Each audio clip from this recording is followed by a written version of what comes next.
I haven't made a video on Binchook Nation for a while because, well, I've left Melbourne. I returned to living on a boat, but I've got some great news. I've become a member of a community garden. I had a choice of gardens I could have chose, and I've chose the one that works on a communist kind of model where everyone helps on all the plots, and then at the end take the food that they want. Now, it's early stage communism, so at the moment we've got plenty of food and there hasn't been any problems, and it hasn't turned to fascism. We haven't had any dictators yet. That's a Thai eggplant. I haven't tried them before. I've only tried them since being here, and they are delicious, cut up and grilled on a barbecue. And so, yeah, look, we're just having a little bit of a working bee here at the moment, and this place is great. It's for this little garden, we're turning out food every week. You know, it's fantastic, and a lot of that is through members who are planning ahead. They're looking at what we need in 3 months and they're planting that out. So there's a lot of, I'm learning how it all works, and that's fantastic. And of course, I've also added my own little touch.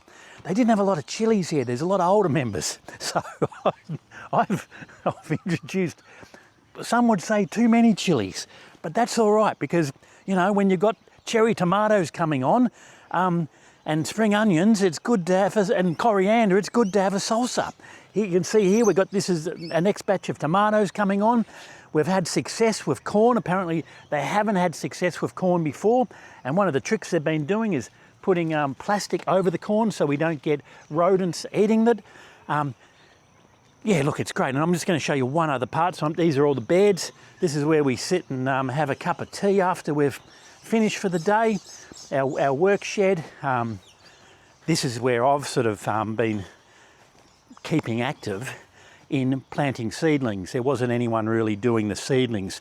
So you can see I've got some tomatoes there, more chilies, some silver beet, more tomatoes, more chilies. Someone's planted a fig there. So this is the production room where we grow some seedlings and then put them out into the beds.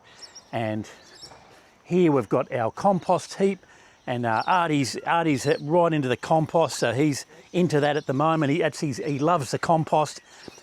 We've found a pizza restaurant that does wood-fired wood oven pizzas, and so we've got our supply of potash, which I'm a really big fan of because I was using a lot of potash on my garden, and it just makes things grow.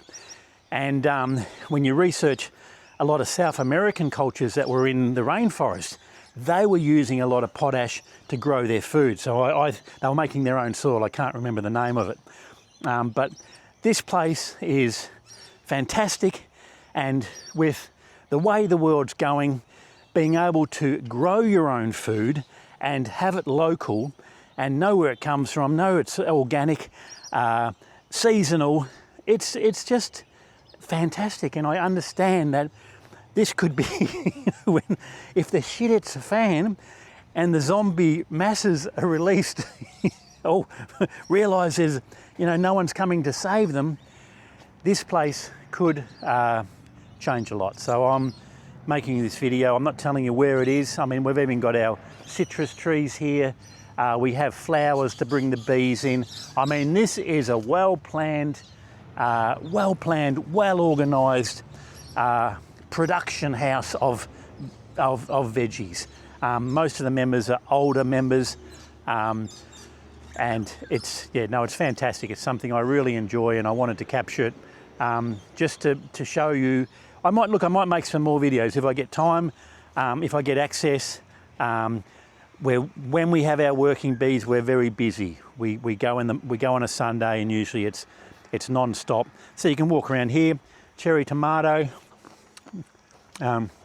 fantastic, fresh off the vine. There's nothing like it. Let's have a bit of parsley with that to clean that up. You can't go wrong.